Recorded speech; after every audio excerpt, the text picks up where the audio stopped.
Everybody, welcome back to Airsoftology Mondays, the show that answers your questions, helps you out in a pinch, and also gets a shave and a haircut. I'm your host, Jonathan Higgs, and welcome back. Another fantastic show full of some great questions from you guys out there. In fact, one question on here is pretty controversial, so definitely stick around to that one. I want to get your guys' opinion on what's going on with it, because this one is hot. A ton of you guys asked that question. Also, if you guys want to get a question on the show, it's super simple. Just put it in the comment section below and vote up your favorites. Remember, be persistent. You get so many great questions here, or I do, here on the show, and I can only pick a few for each week. So just make sure you keep putting them down there every single week, and eventually I will get your awesome question on the show. Also, a big shout out to my buddy Delta J for the t-shirt here. I got to show it to you guys on camera.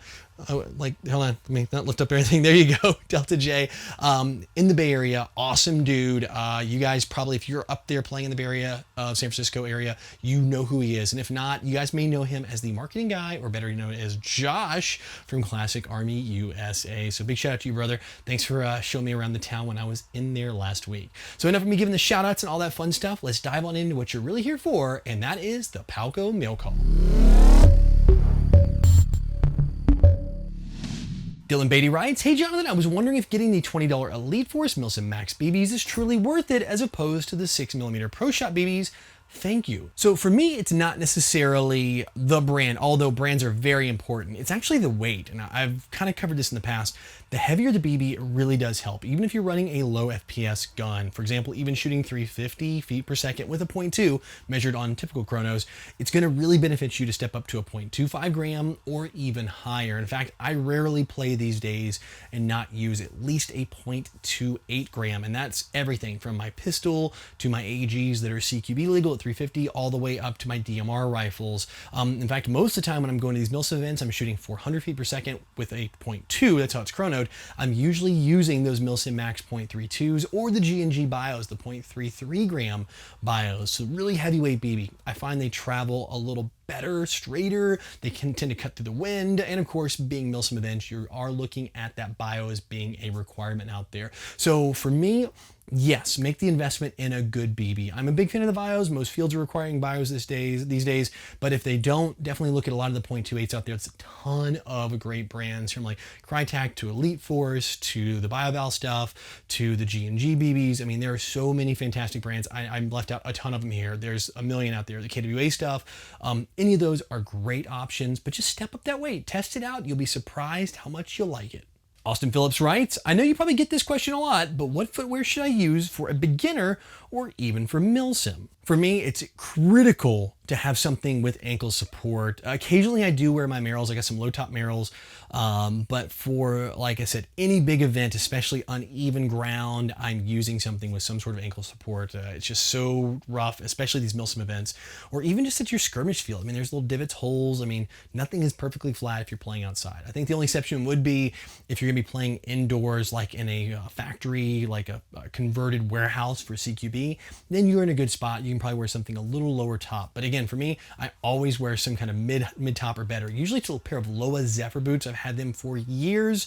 Love them. I know a lot of guys are going over to Solomon's. Those can be both kind of pricey options, but just look at something that's a good high top with ankle support, whether it be a boot, an athletic kind of boot, or even, you know, something like like an indoor football training shoe or something like that would probably work as well. So just try any of those out. Make sure it's got some good ankle support and you'll be good to go. Outlaw Airsoft Lancer writes, "Hey Jonathan, I was wondering, how do you feel about the stuff going on with Facebook, like all the forums and buy-sell trade groups?" Man, I got this from a ton of you, including a guy named Jared O'Rourke, Ghost Operators, and a bunch of other people. This has been the hot news this week all over the internet with Facebook and Airsoft. Now, if you guys don't know what's going on, I'll kind of fill you in really quick with the drama and the pain of Facebook and Airsoft.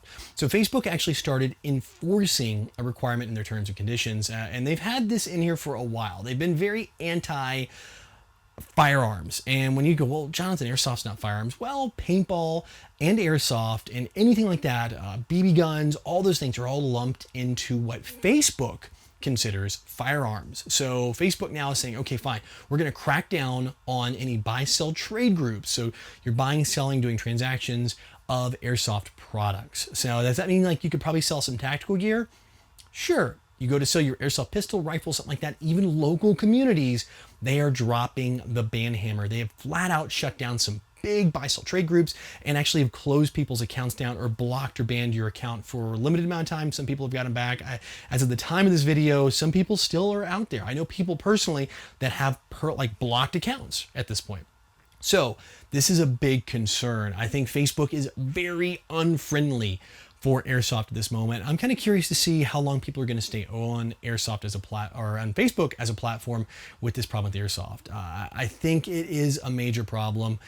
I understand where they're coming from because they can't regulate the age requirements. It is federally mandated. It must be 18 and up to purchase an Airsoft gun, so they can't handle those transactions. But I still think, I mean, it's been fine and dandy for how many years now, and then they just all of a sudden decide to do this. I mean, it really does feel like a personal attack on Airsoft, which really stinks. I know there's a lot of actual petitions out there to try to do it. Unfortunately, when we all signed up for Facebook and we've all checked that box when they've updated their terms and conditions, it's in there, guys. It really is. And we've all, okay, and we've agreed to it, right? Because we're going to use Facebook and we've agreed to those terms and conditions.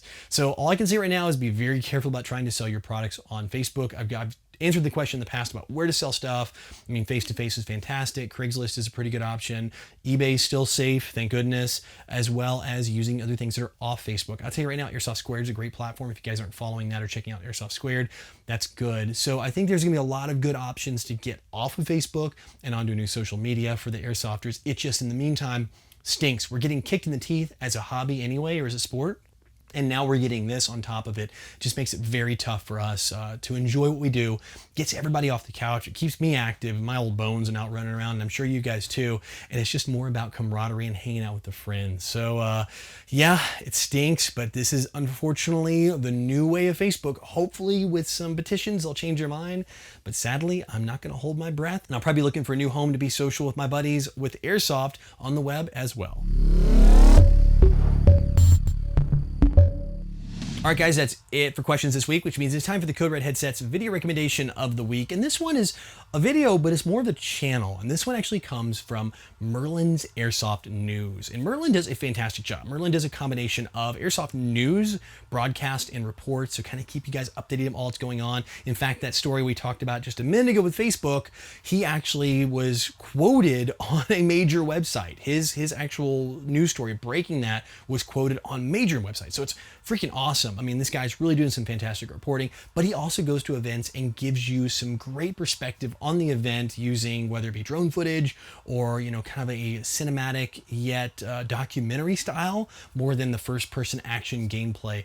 So definitely check out. This is one's from a Milsim West event he just went to. I think it's a fantastic channel. If you guys haven't mashed the old subscribe button over there, he's definitely one to check out. You guys all being a big Airsoft fans, obviously, if you're here at this channel watching me. So yeah, give him a check out. It's Merlin's Airsoft News, and you can find him on the web. And of course, I'll have a link below to head over to his channel. Well, guys, that's it for this week. And as always, thank you so much for joining me here for Airsoftology Mondays. I really enjoy the conversation we have, the awesome questions you ask, and the community down there. You guys help each other answer those questions because you know there's only so many I can answer for you guys, but you do such an awesome job being so cool down there. And that's what Airsoft's all about. I mean, that's why I joined, because people helped me and you guys help each other down there in the comments. So remember, put your question down there, vote up your favorites, help each other out, and you'll get them on the next show. Also, don't forget, Airsoftology patches in the store, $10 shipped anywhere worldwide. So just click the button. So that's universal shipping no matter where you live, unless you live in North Korea or some of those horrible places like that.